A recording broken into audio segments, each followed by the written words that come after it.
Hey, we are live on our Tuesday Red Room. Like always, it is. I am actually in Florida right now, so it is 5:14. So we are a little late. Um, That's on me. Sorry, guys. I that had Luke had a lunch meeting he couldn't get out. I was pushing to get going, but our lunch meeting ran late, so that's my fault. Anyway, the market seems to be just plugging along as always.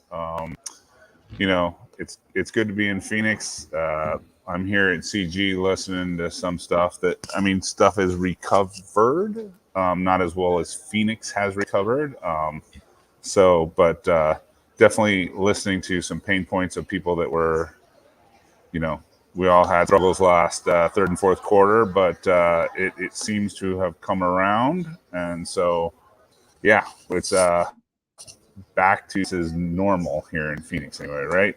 But Absolutely. I still think there is a slowdown coming in August. I think it's just back to business cycles as always. January, everything gets rocking. Summer, June, July, everything seems to be good, and then you should see just a little bit of a slowdown for that August, September. Nothing crazy, but it just slows. It's just kind of what happens in this market. So just watch for that. Oh, yeah. So there was a tweet out today that I thought was interesting. It said in the Phoenix market, 30% of flippers lose money. That says, that means 70% are making money, but I don't know if that's some new people just struggling with the process. Maybe they're paying too much. But this market has 11,500 actives. If you're flipping, you should be selling. So it says 30% of those are losing money. Yeah. Wow. Interesting stat. But today we're going to talk about Novation conversations. Luke had a successful conversion on a Novation call, so he's going to take it over and rip it out.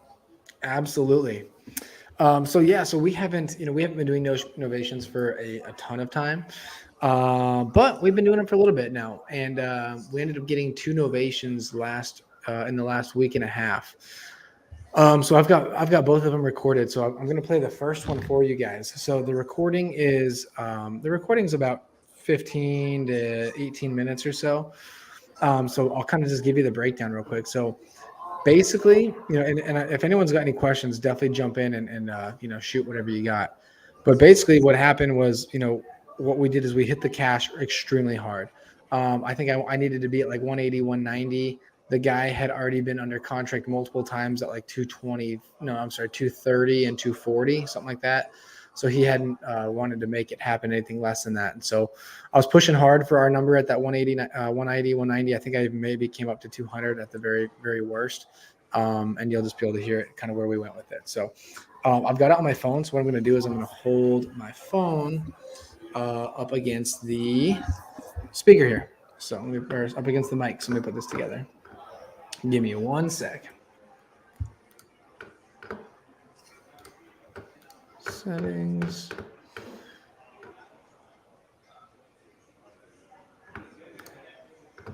Perfect. Let me get.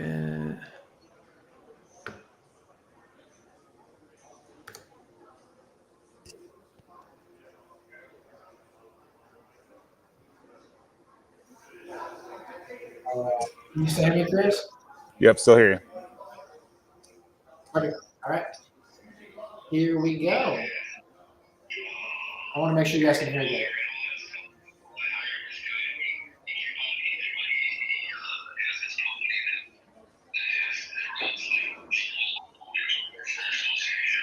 Can you guys hear that? It's a little garbled.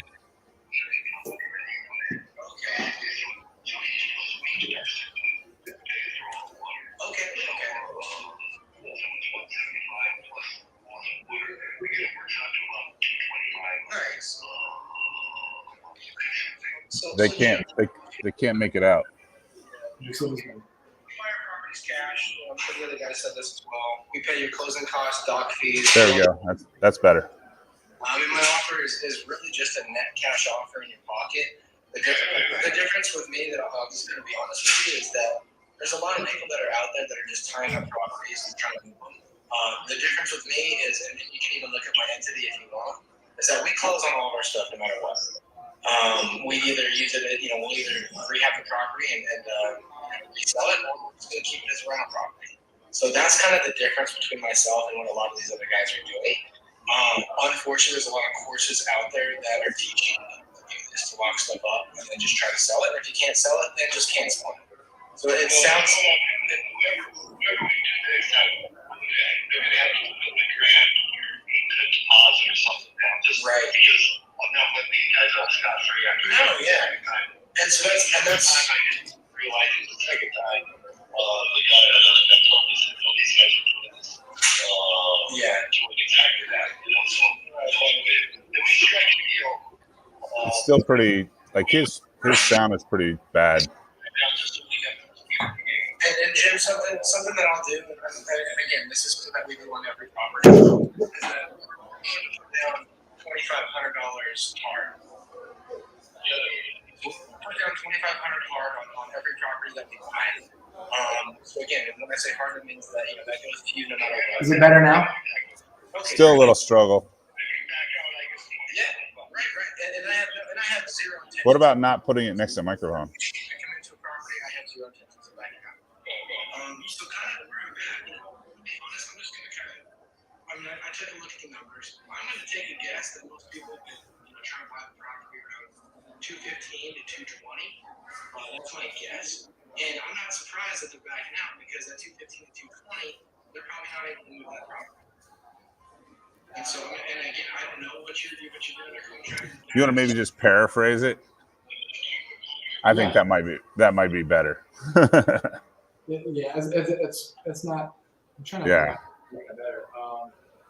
So you had this guy. You basically, it's what it sounded like. I heard is you kind of came in low and you talked about, hey, there's a lot of people out there doing wholesaling courses, locking up deals and canceling, right? Yep. So because that's already happened to them multiple times. So they've locked it up twice. They locked it up, like I said, they locked it up at 230 and they locked it up at 240.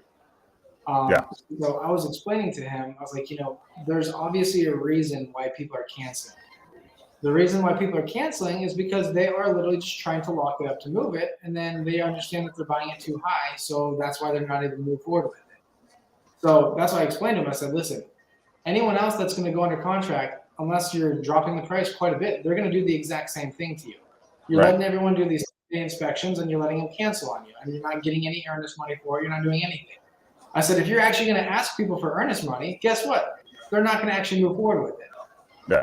I am giving you the ability right now to move forward with myself, and I will give you earnest money, which I'll even say it'll go hard right away, but it's going to have to be closer to that price point that I need to be at so that I can actually make this work as a deal for myself.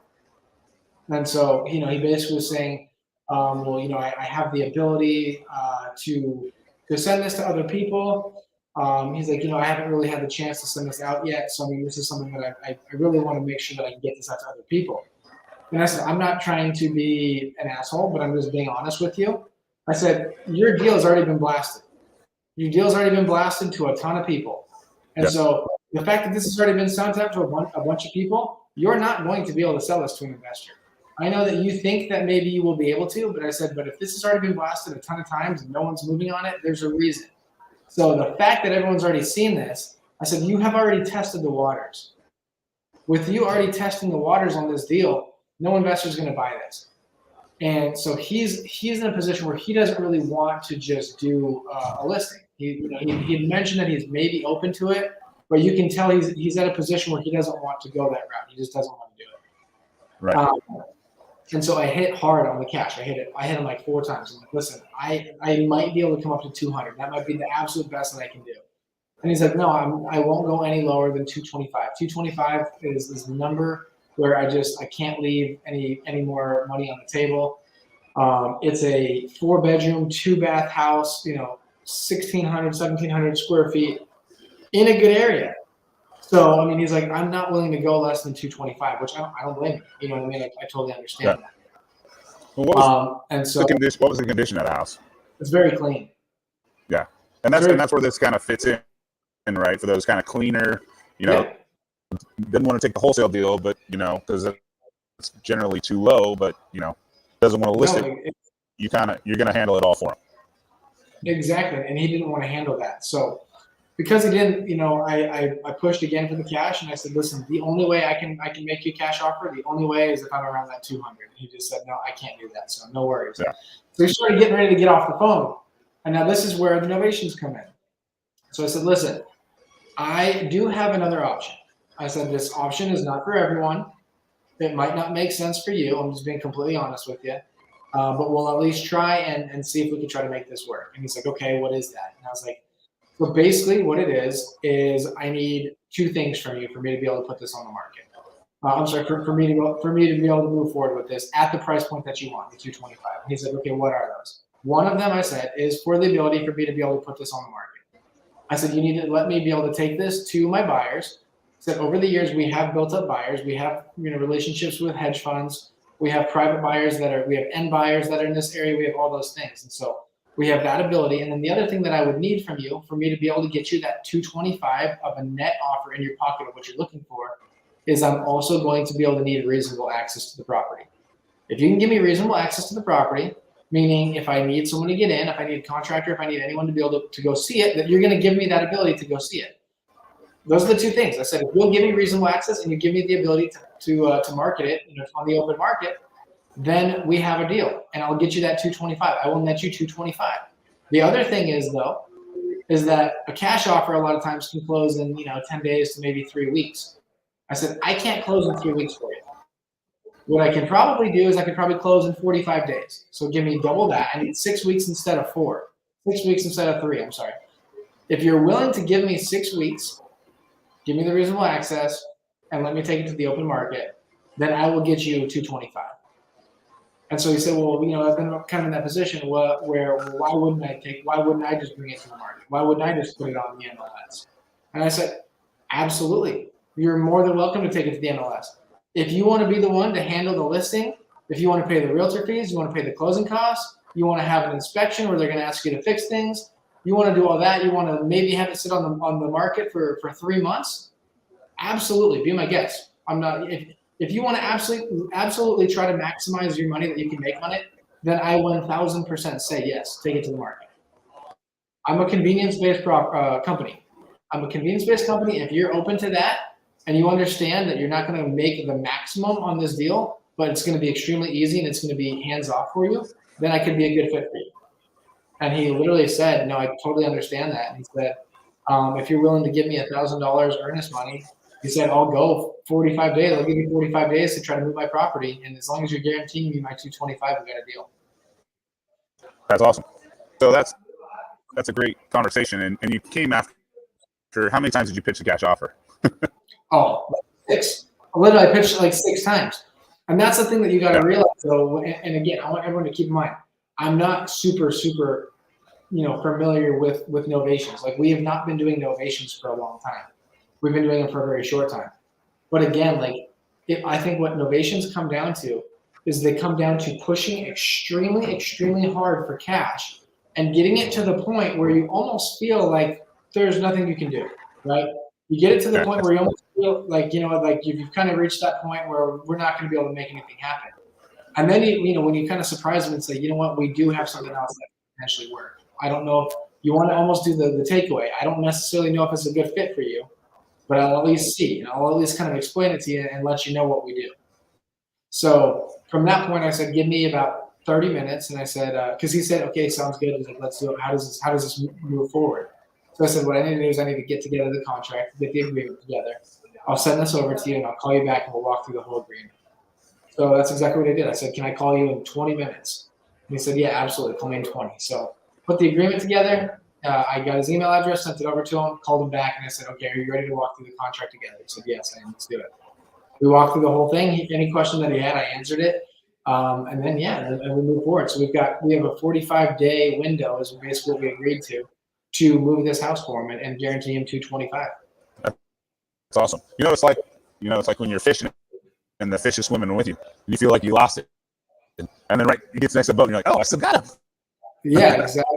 No, for sure. So yeah, I mean, it ended up being a really good call. I was really stoked with it. So, but yeah, like I said, that was actually, believe it or not, that was the first Novation call that I'd ever made before. So kind of crazy. Well, that's awesome. So if you're listening, watching out there, it is, like Luke said, you pitch the cash offer once, twice, multiple times, and if you can't get a deal together, instead of letting that lead die, switch to a novation conversation. And some people just don't want to deal with the hassle, right? There's a hassle-free price to pay. Obviously, he told them, like, hey, if you want to maximize it, take it to the MLS. That's the way to maximize it. But if you want a hassle-free experience, we can handle that as well, right? There should be people get paid for doing a service, right?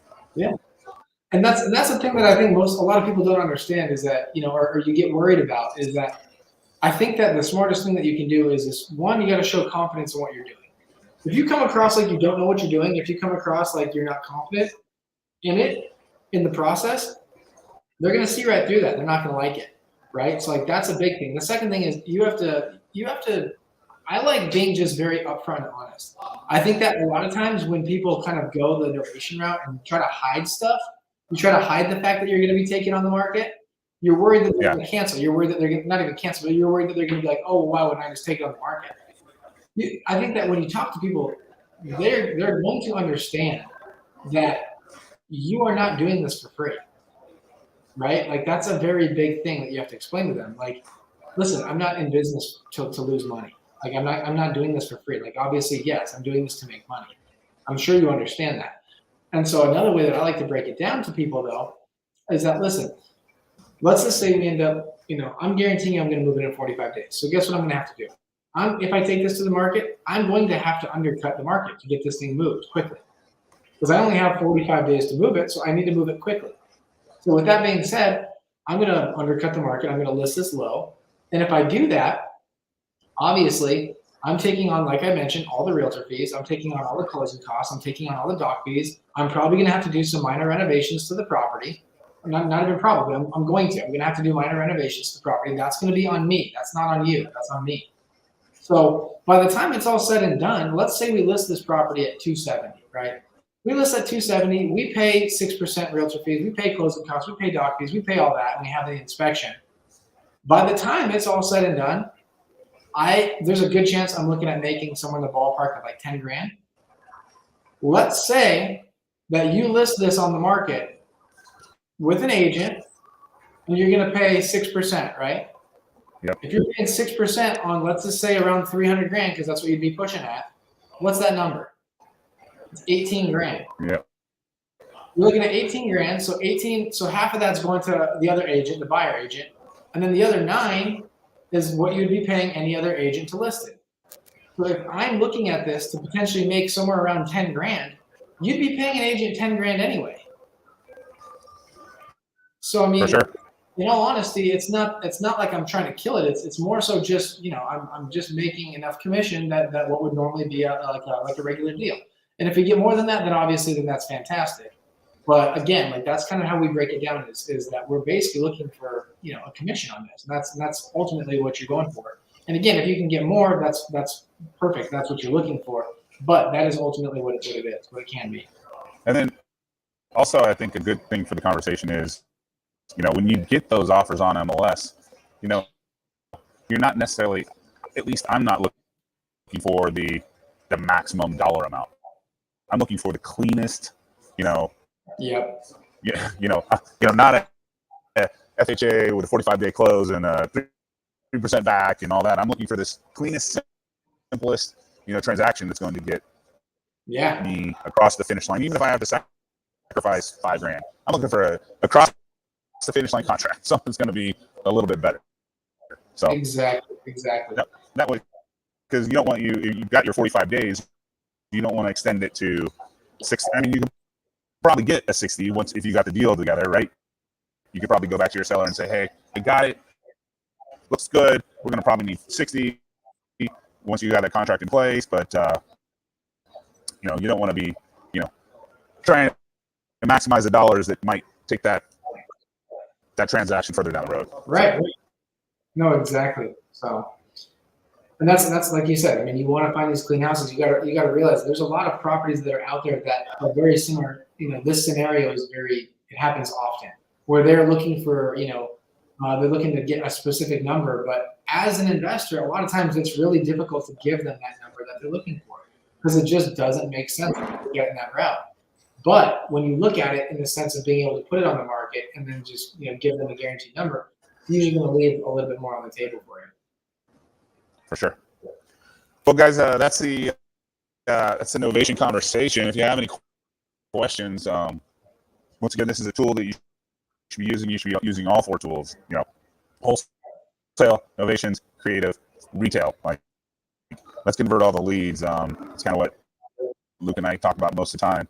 So, but if you have any questions, shoot them in here. We are ready to answer them. And if you aren't, if you're watching or you're watching this on a replay, you can also check out. Do you guys got a website for your Viking? Or your Viking? House of Viking?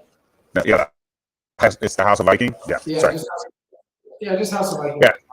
Yeah. So if you want to check out House of Viking, Luke, talks about talking to the sellers a lot. And if you want to check out Just for Flips, I talk about all kinds of real estate stuff for fun. So any questions, anyone? All right. Well, if there are no questions, thanks for joining us. If you're watching on a replay, put in the comments below, and I'll watch it for the next couple of days. Absolutely. Have a good day. All right. We'll see you guys.